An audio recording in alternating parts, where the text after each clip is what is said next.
खरं म्हणजे ती बातमी संपूर्णपणाने चुकीची आहे.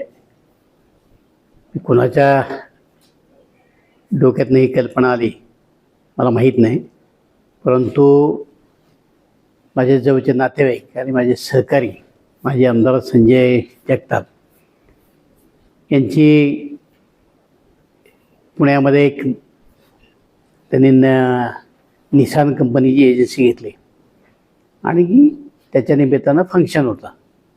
संजय जगताप हे माझे जिल्हा बँकेतले सहकारी संचालक आहेत. माझे आमदार आमच्याबरोबर काम केले आहेत, परत ते माझे नातेवाईक बी आहे. आणि त्यांनी त्याचं एक सोहळा ठेवला होता, उद्घाटन सोहळा. तो खरं म्हणजे त्या दिवशी संध्याकाळी 7 वाजता होता. आणि तो संजय जगताप हे BJPमध्ये असल्यामुळे त्यांनी रवींद्र चव्हाणांच्या हस्ते ठेवला होता. आमची जिल्हा बँकेची मिटिंगही त्या दिवशी होती. मग आणून मी 4:30 वाजता त्यांना भेटायला गेलो की संध्याकाळी मला काही येता येणार नाही. तर नेमके त्याच वेळेला रवींद्र चव्हाण त्या ठिकाणी आले आणि मग उद्घाटन काही केलं नाही. त्यांनी आपला फोटो काढला, ते निघून गेले. मी त्या ठिकाणी थांबलो, चहा घेतला आणि मी सुद्धा निघून आलो. रवींद्र चव्हाण हे त्यांच्या खाजगी कार्यक्रमाला होतो, मी त्या ठिकाणी त्या कार्यक्रमाच्या निमित्ताने गेलो होतो. याच्या पलीकडे दुसरा काही इन्सिडेंट नाही. ते माझ्याबरोबर एक शब्दही त्या ठिकाणी बोलले नाही. बंद दाराआड असली काही चर्चा झाली नाही. पण कुणाच्या डोक्यातनं ही सोपी कल्पना सुचली मला माहीत नाही. आता याच्यामागे बदनामी आहे का आणखीन काही षडयंत्र याची मला कल्पना नाही. पण ज्या माध्यमांनी ही बातमी दिली त्यांनी संपूर्णपणे चुकीची बातमी दिली. त्यांनी खात्री करायला पाहिजे होती, मला विचारायला पाहिजे होतं, मग बातमी द्यायला पाहिजे होती. परंतु आता काही लोकांना अशा बातम्या देण्यामध्ये फार इंटरेस्ट आहे.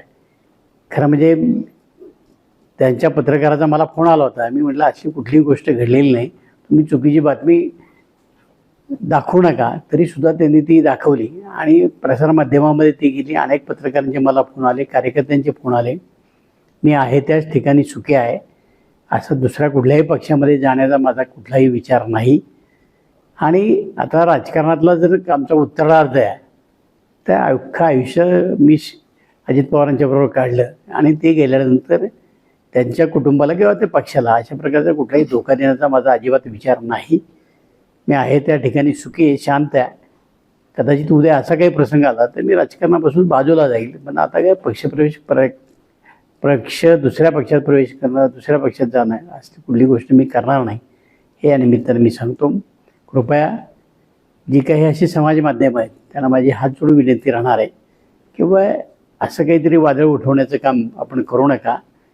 कारण सुनीताताई त्या पवार ह्या आता विधानसभेच्या उमेदवार आहेत. आम्हाला त्यांचा जाऊन प्रचार करायचा आहे आणि मग त्यांना अडचण येईल किंवा पक्षाला कुठली अडचण येईल, मला अडचण येईल, अशी काय बातम्या आपण करू नका, एवढी हात जोडून विनंती आहे. एखादा माणूस ज्यावेळेला अचानक जातो त्यावेळेला ह्या घटना घडतातच. आपल्या कुटुंबामध्ये सुद्धा अचानक एखादी व्यक्ती गेली तर ज्या अडचणी निर्माण होतात त्याच पक्षाच्या समोर आलेल्या याच्या पलीकडे त्यांनी थोडा सावरायला वेळ जाईल. पण वहिनी व्यवस्थितपणाने त्या सगळ्या गोष्टी हाताळत आहेत आणि भविष्यामध्ये ते सुद्धा हाताळतील आणि पक्षाला परत आहे त्या स्थानावर आणतील याची खात्री आम्हाला आहे.